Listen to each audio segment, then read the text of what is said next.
అందరికీ నమస్కారం. మూడవ టీ20 గురించి వీడియో అప్లోడ్ చేయమని రిక్వెస్ట్ వచ్చింది. తెలుగులో చేయండి సార్, ఇంగ్లీష్ వాళ్ళకి మీరు ఇంగ్లీష్లో విడిగా చేయండి, తెలుగు వాళ్ళకి ఎక్స్క్లూసివ్గా తెలుగులో చేస్తే మాకు ఫార్వర్డ్ చేయడం కోసం ఈజీగా ఉంటుంది. మేము విలేజ్ సైడ్ ఉంటాం కాబట్టి ఇంగ్లీష్ లాంగ్వేజ్ కన్నా తెలుగు కొంచెము ఎఫెక్టివ్గా ఉంటుంది, అర్థమవుతుంది అన్నట్టుగా ఒక రిక్వెస్ట్ అవడం వల్ల తెలుగులో నేను వీడియో అప్లోడ్ చేస్తున్నానండి. ఇది ఇంగ్లీష్లో కూడా దీని తర్వాత మళ్ళీ ఇంగ్లీష్లో విడిగా ఇంగ్లీషు వ్యూవర్స్ ఎవరైతే ఉన్నారో నాకు వాళ్ళ గురించి కూడా చేస్తానండి. మోస్ట్ ప్రాబబ్లీ నాకు ఏంటంటే ముంబై సైడు, ఇటు నార్త్ ఇండియా సైడు ఎక్కువ ఫ్రెండ్స్ ఉండడం వల్ల ఇంగ్లీష్లో చేయవలసి వస్తుంది వీడియోలు. అలా అని చెప్పి తెలుగు వాళ్ళని తక్కువ చేయడం కాదు, తెలుగులో కూడా వీడియో అప్లోడ్ చేస్తున్నానండి. నెక్స్ట్ మ్యాచ్ అంటే రేపు మ్యాచ్ 10 గంటలకి గుర్తుపెట్టుకోండి. 4వ టీ20 కూడా 10 గంటలకి అని గుర్తుపెట్టుకోండి. బ్రిస్టన్ లోపల టైమింగ్స్ విషయంలో మాత్రము మళ్ళీ చెప్తున్నాను. ఫస్ట్ మ్యాచ్ 10 గంటలకు ఎలాగైతే అయిందో, రెండవ మ్యాచ్ 7 గంటలకు అయింది, మూడవ మ్యాచ్ మళ్ళీ 10 గంటలకి, నాలుగవ మ్యాచ్ 10 గంటలకి, 5వ టీ20 మ్యాచ్ 7 గంటలకు ఉండబోతోంది. బ్రిస్టన్ 4వ మ్యాచ్. అయితే రేపటి మ్యాచ్ గురించి మాట్లాడుతున్నాం కాబట్టి లెటస్ స్టిక్ టు 3వ టీ20 గురించి మాట్లాడదాము. అయితే ఈ గ్రౌండ్ యొక్క విశేషం ఏమిటి అంటే ఈ వీడియోలో నేను నా 11 ప్లేయర్ల గురించి మాట్లాడుతున్నాను. రవి బిష్ణోయ్కి ఆల్టర్నేటివ్ ఏమిటి అది కూడా మాట్లాడబోతున్నాను. ఇది ఒక స్పెషల్ వీడియోలా కూడా మీరు కన్సిడర్ చేయవచ్చు, along with my comments about the tomorrow match అనమాట.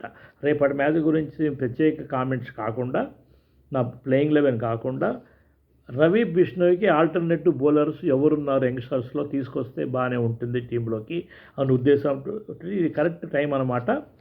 ఈ విషయాన్ని మనం తర్వాత మాట్లాడదాము. గ్రౌండ్ చిన్న గ్రౌండ్ అంటే చిన్న బౌండరీస్ అనమాట. అయితే మంచి పేసు, మంచి బౌన్స్ ఉంటుంది. ఇంగ్లాండ్ మొత్తం కూడా అలాగే ఉండబోతోంది. షార్ట్ బౌండరీస్ ఉండడం వల్ల కొంచెము అధిక స్కోర్ కొట్టే అవకాశం కూడా లేకపోలేదు బ్యాటింగ్ ముందే ఆడినవాళ్ళు. అయితే హయ్యెస్ట్ స్కోర్ మాత్రం ఇక్కడ 201 ఇంగ్లాండ్ పాకిస్తాన్ మీద మరి కొట్టింది. అది 30th ఆగస్టు 2022లో పాకిస్తాన్ మీద ఇంగ్లాండ్ హయ్యెస్ట్ స్కోరు 201 సాధించింది అండి. అయితే యావరేజ్ స్కోర్ మాత్రం ఇక్కడ 157 రన్లుగా నమోదైంది. అయితే లోయెస్ట్ వచ్చినప్పటికీ మరి 110 all out by New Zealand versus Sri Lanka in 2009. 2009 లోపల లోయెస్ట్ 110 రన్లు అంటే మినిమం 110 రన్లు కొట్టే కెపాసిటీ ఉన్నప్పటికీ యావరేజ్ 157 ఉంది కాబట్టి 157 పైన రన్లే కొట్టాలి అని నా ఉద్దేశము. అయితే హయ్యెస్ట్ స్కోర్ 201 ఉంది కాబట్టి షార్ట్ బౌండరీస్ ఉన్నాయి కాబట్టి 200 రన్లు పైనే మనం కొట్టగలము. ఏ టీం అయినా ఒకవేళ టాస్ గెలిస్తే బ్యాటింగే ఎంచుకుంటుంది అనే అభిప్రాయంతో నేనున్నాను. ఇండియా కూడా ముందు బ్యాటింగ్ ఆడితే మంచిది అనే విషయాన్ని మీకు చెప్తూ మనం వేరే టాపిక్లోకి వెళ్ళిపోదాము. ఇప్పుడు ఎవరు ఉన్నారు రవి బిష్ణోయ్కి ఆల్టర్నేటివ్ అన్నప్పుడు మనం ముగ్గురు పేర్లు మాట్లాడుకోవాలండి. ఐపీఎల్లో మనం చూసాము వీళ్ళ పర్ఫార్మెన్సు. అయితే వీళ్ళలో ఎవరు అంటే విప్రాజ్ నిగమ్ లెగ్ స్పిన్నర్ అనమాట. అతను లెగ్ స్పిన్నర్ అయ్యేటప్పటికీ కొంచెం బాగానే ఉంటుంది. లెగ్ స్పిన్నర్ కావాలని ముందు నుంచి చెప్తున్నా కానీ టీమిండియాకి ఆడినప్పుడు అతని పర్ఫార్మెన్స్ చాలా బాగుంది. వేరియేషన్స్ బాగా చూపిస్తాడు, ఇంప్రెసివ్ అనమాట. అయితే మోడర్న్ క్రికెటర్స్ ఎవరైతే ఉన్నారో వాళ్ళని ట్రబుల్ చేసే సత్తా ఇతనిలో ఉంది అని చెప్పక తప్పదు. ఏది ఏమైనప్పుడు కూడా అతను బ్యాటర్స్ని కన్ఫ్యూజ్ చేయడంలో తన వేరియేషన్స్ మంచిగా వేస్తాడు బౌలింగ్ అని నమ్ముతున్నాను. లెగ్ స్పిన్నర్ విప్రాజ్ నిగమ్ను కూడా తీసుకురావచ్చు. రవి బిష్ణోయ్ వెనక్కి పంపించేస్తే మంచిది అని నా ఉద్దేశం కాదు.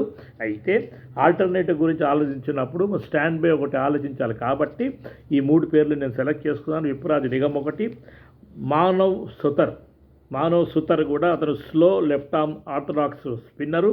ఐపీఎల్లో కూడా మనం చూసాము. కన్సిస్టెన్సీ బాగా మెయింటైన్ చేస్తాడు. డొమెస్టిక్ క్రికెట్లో మంచి ఇది ఉంది. అయితే ఎబిలిటీ టు పికప్ వికెట్స్ అయితే క్రూషియల్ టైం అనమాట. ఇది ఇతని ప్రత్యేకత అని చెప్పక తప్పదు. ఏది ఏమైనప్పటికీ కూడా ఒక యూస్ఫుల్ ఇన్ మిడిల్ ఓవర్స్లో కనుక మనం వాడుకోదలుచుకుంటే చక్కగా బౌలింగ్ వేయగలడు అని మాత్రము మానవ్ సుతార్ గురించి నాకు ప్రత్యేకమైన కామెంటు. ప్రిన్స్ యాదవ్ పేరు మనం మళ్ళీ విన్నాము.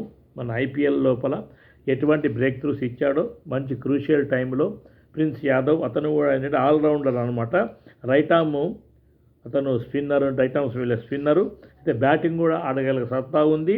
ఏది ఏమైనా కానీ ఐపీఎల్ లోపల 2026లో అతని పర్ఫార్మెన్స్ బాగుందండి. కాబట్టి ప్రిన్స్ యాదవ్ కూడా ముగ్గురు పేర్లు నేను విడిగా నా ఉద్దేశ ప్రకారము టీంలోకి తీసుకొస్తే మంచిది ముగ్గురులో ఒకళ్ళని.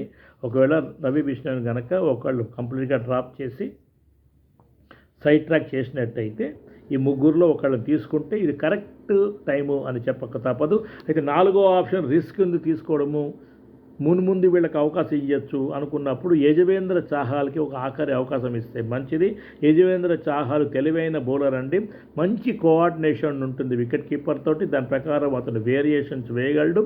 అయితే అవసరమైతే బాలుని గాలిలోంచి ఫ్లైట్ కూడా వేయగలడు. ఇది నేను చెప్తున్నా మన యజువేంద్ర చాహల్ గురించి. యజువేంద్ర చాహల్ కూడా ఒక అవకాశము ఇవ్వడంలో తప్పు లేదు. అయితే ఇప్పుడు రవి బిష్ణోయ్ యొక్క పొరపాటు ఏదైతే ఉందో, ఫ్రంట్ బౌలింగ్ వేస్తున్నప్పుడు డయాగ్నల్గా వచ్చి బ్యాక్ లెగ్ ఏదైతే ఉందో క్రీస్ని తాకుతుంది అన్న వీక్నెస్ ఎప్పటి నుంచో ఉంటుంది. నెట్స్లో అతను బాగా ప్రాక్టీస్ చేయాలి. అయితే umpiring standards point of view మరి ఇంతవరకు ఎందుకు అతన్ని క్యాచ్ చేయలేదు అనే పాయింట్. ఇంగ్లాండ్ ప్రొఫెషనల్ క్రికెటర్స్ కాబట్టి ముందే చెప్పాను. నిన్న వీడియోలో కూడా ఈ పాయింట్ నేను ఎంఫసైజ్ చేశాను. వాళ్ళు తెలివిగా పట్టుకొని మరి అతని కాన్సన్ట్రేషన్ మరి పోయింది.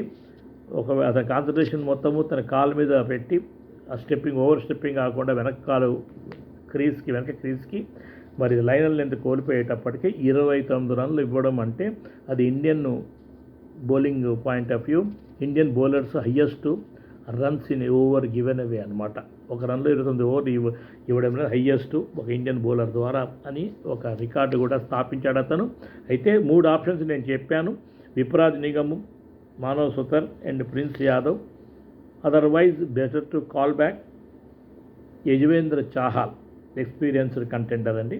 ఇది నేను చెప్పబోయే కామెంటు. అయితే రేపటి మ్యాచ్లో ప్లేయింగ్ 11 ఎలా ఉండబోతోంది నా ఉద్దేశ ప్రకారము, వైభవ్ సూర్యవంశీ 15 ఏళ్ల కుర్రాడు, తెలివిగా 14 రన్లకే అవుట్ అయ్యాడు. పాపం అతను ఆ figure and numerology point of 14-15 వరుసగా ఉన్నాయి. 15 ఏళ్ళున్న వయసున్న కుర్రవాడు 14 రన్లు అవుట్ అయ్యాడు. డౌన్ ద పిచ్ వచ్చాడు. ఐపీఎల్ లాగా ఆడకూడదు, కొంచెం తెలివిగా ఆడాలి. డిటర్మినేషన్ అవతల సైడ్ నాన్ స్ట్రైకర్ రన్లో మరి అభిషేక్ శర్మ ఉన్నప్పుడు అతను కరెక్ట్ చేయాల్సింది, డిస్కస్ చేయాల్సింది, చెప్పాల్సింది. ఏది ఏమైనప్పటికి కూడా అభిషేక్ శర్మ మంచి స్టార్టింగే ఇచ్చాడని చెప్పాలి. వీక్ ఓపెనింగ్ అని చెప్పడానికి వీల్లేదు. తర్వాత బ్యాటర్స్ చక్కగా వాళ్ళు స్టాండ్ బై మంచిగా ఆడి 190 కొట్టారు అంటే అది మంచి స్కోరే అని చెప్పక తప్పదు. కానీ ఇది మాత్రం బ్యాటింగ్ ప్యారడైజ్గా కనబడుతున్నాయి. క్విక్ పిచ్చెస్, మంచి బౌన్స్తో అవుట్ఫీల్డ్ క్విక్గా ఉంది కాబట్టి గ్యాప్స్ క్రియేట్ చేస్తే మాత్రం ఫీల్డర్స్ మధ్యలో ఉంచి తప్పకుండా అధిక రన్లు సాధిస్తాము. నెక్స్ట్ మ్యాచ్ మాత్రము షార్ట్ బౌండరీస్ అని గుర్తుపెట్టుకోవాలి. 200 పైన రన్లు కొడితే మాత్రము బౌలింగ్ కనుక కరెక్ట్గా ప్లాన్ చేసి ఎగ్జిక్యూట్ చేస్తే ఫీల్డింగు టాప్ క్లాస్ లెవెల్లో ఉండాలి. క్యాచెస్ విన్ ద మ్యాచ్ అనే సెంటిమెంట్ తోటి ఆడి మన ఫీల్డ్ ప్లేస్మెంట్స్ మరి ఎందుకు అలా ఉంటుంది అనేది కూడా ఒక విశ్లేషణ చేసుకోవాలి. ఆన్ టేబుల్ ఫస్ట్ ప్లాన్ చేసుకోవాలి. ఫీల్డ్ ప్లేస్మెంట్స్ ఎలా ఉండాలి, ఏ బౌలర్కి ఎలా ఉండాలి, ఎటువంటి డెలివరీస్ని ఏ బ్యాట్స్మెన్ ఎలా ఆడుతున్నాడో అనే అవగాహన మనం ముందే చేసుకోవాలి. ఇది వెనకాల బీప్ సౌండ్ వస్తుందండి, దయచేసి ఏమనుకోవద్దు. ఇది యూపీఎస్ పవర్ పోయి వచ్చినప్పుడు వచ్చే నాయిస్ డిస్టర్బెన్స్ అయితే క్షమించండి. అయితే అభిషేక్ శర్మ, వైభవ్ సూర్యవంశీ, ఇషాన్ కిషన్, శ్రేయస్ అయ్యర్, తిలక్ వర్మ, శివం డుబే, అక్షర్ పటేల్, వాషింగ్టన్ సుందర్, హర్షిత్ రాణా, వరుణ్ చక్రవర్తి, హర్షదీప్ సింగ్, ఈ పేర్లు నేను తీసుకున్నాను. Prasidh Krishna need to wait for some time అండి. ఇది మాత్రం నేను చెప్తున్నాను. ఏదైనా కానీ ప్రిన్స్ యాదవ్ ఆల్రెడీ అవకాశాలు ఇస్తే మంచిది అని కూడా ఒక అభిప్రాయాన్ని నేను వ్యక్తపరుస్తున్నాను. ఆల్టర్నేటివ్ పేర్లలో ప్రిన్స్ యాదవ్ పేరు ఉంది కాబట్టి ప్రిన్స్ యాదవ్కి అవకాశం ఇవ్వడంలో తప్పు లేదని కూడా నేను గమనిస్తున్నాను. ఏది ఏమైనప్పటికీ కూడా 2 ప్లేయర్లు ఎక్స్ట్రా చెప్పాను. 3 పేర్లలో ప్రిన్స్ యాదవ్ ఎలాగో వీళ్ళ టచ్లో ఉన్నాడు కాబట్టి ప్రిన్స్ యాదవ్ విషయంలో మరి వాళ్ళు ఏమైనా అవకాశం ఇస్తారా అని వేచి చూస్తున్నాను. ఇది 11 పేర్లు నేను చెప్తున్నాను. ఆల్టర్నేటివ్ 3 పేర్లు కూడా నేను ఇచ్చాను. రవి బిష్ణోయ్ని క్రిటిసైజ్ చేయడము, డీగ్రేడ్ చేయడం నా ఉద్దేశం కాదు. మరి ఐపీఎల్లో అంతకుముందు మ్యాచెస్ లోపల అతనికి ఈ వీక్నెస్ ఉండుంటుంది. మరి ఎందుకు అతన్ని ఎవరు గమనించలేదు అని మాత్రమే చెప్తున్నాను. నెట్స్లో కరెక్ట్గా ప్రాక్టీస్ చేయవచ్చు, ఆ తప్పును దిద్దుకోవచ్చు. మళ్ళీ ఒకసారి అతను ఈ can definitely bounce back as a regular bowler to Indian team. This is what my positive comment about Ravi Bishnoi. Flat bowlers చాలామంది వచ్చేస్తున్నారు ఇండియన్ టీంలోకి.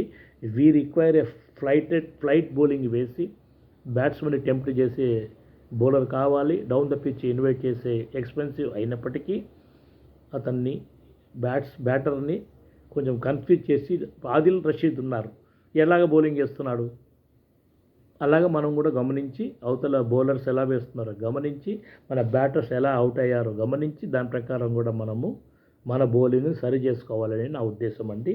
అయితే మంచి pitch, weather conditions point of view మన హ్యూమిడిటీ ఉంటుందని చెప్పాను. సడన్గా వెదర్ మారిపోయింది, చల్లగా తయారైంది, ఆకాశం మేఘావృతమైంది. అయితే రేపు ఈ గ్రౌండ్లో కూడా మరి ఆకాశము మేఘావృతము అయ్యే ఉంటుంది అని చెప్పక తప్పదు. అయితే రైన్ ఇండికేషన్ అంటూ ఏం లేదండి. హ్యూమిడిటీ మాత్రము ఎక్కువగానే చూపిస్తున్నారు. మనం చెప్పినంత మాత్రాన అక్కడ పరిస్థితులు మారవు. అన్ప్రిడిక్టబుల్ వెదరు అని మాత్రము చెప్పక తప్పదు. ఇంగ్లాండ్ వెన్యూస్ మంచి అవకాశము. ముందు బ్యాటింగ్ ఆడితే మాత్రము చక్కగా వైభవ్ సూర్యవంశీ ఈసారి నిలకడగా ఆడి, నవజోత్ సింగ్ సిద్ధు మంచి కామెంట్ చేశారు. ఎలాగైతే కింద పడ్డాడో అలాగే పైకి లేచి చూపిస్తాడు వైభవ్ సూర్యవంశీ అని ఇంగ్లీష్లో చక్కటి ఒక మోటివేషనల్ స్టేట్మెంట్ ఒకటి ఇచ్చారు ఆయన. నేను ఏకీభవిస్తున్నాను ఆ స్టేట్మెంట్కి. వైభవ్ సూర్యవంశీ తప్పకుండా పైకి లేస్తాడు, తనకు వచ్చిన అవకాశాన్ని వినియోగించుకుంటాడు. అయితే ఆ పక్కనున్న అభిషేక్ శర్మ ఎవరైతే ఉన్నారో ఆయన ఓపెన్ చేస్తున్నాడు. నాన్ స్ట్రైకర్గా వైభవ్ సూర్యవంశీ బరిలోకి దిగుతున్నాడు కాబట్టి ఇద్దరు డిస్కస్ చేసుకొని కనీసం కనుక 10 ఓవర్లు ఆడినట్టయితే, ఇద్దరు చెరో 50 కొట్టినట్టయితే అది ఇంగ్లాండ్ వాళ్ళకి ఒక షాకింగ్. ఇంత చక్కటి బ్యాటింగ్ ఉందా వైభవ్ సూర్యవంశీ దగ్గర అనే ఇంప్రెషన్ కూడా క్రియేట్ చేయాలని నా ఉద్దేశం. మరొక వీడియోతో ముందుకు వస్తాను. మీరు తప్పకుండా నాకు రెస్పాన్స్ ఇవ్వండి. నా మెయిల్ ఐడి మీకు తెలుసు, goodluckprasad@gmail.com. నా ఛానల్ పేరు కూడా మీకు తెలుసు, Hyderabad blues on cricket analysis. BLUUZ అని టైప్ చేయాల్సి ఉంటుంది యూట్యూబ్ లోపల. నేను సాయి ప్రసాద్ సాయి ప్రకాష్. ప్రస్తుతానికి సెలవు ఇవ్వండి. మరొక వీడియో నేను అప్లోడ్ చేసినప్పుడు ఇంగ్లీష్లో మరి చేయాల్సి ఉంటుంది. రేపటి మ్యాచ్ మాత్రము 10 గంటలకి అని మర్చిపోవద్దు. 4వ T20 కూడా బ్రిస్టల్ లోపల 10 గంటలకే అని చెప్తున్నాను. ఆ విషయాల తర్వాత మాట్లాడుకుందాము. ప్రస్తుతానికి రేపటి వీడియో గురించి ఇది నా కామెంట్స్, నా videos, alternative options. Thank you so much. నమస్కారం.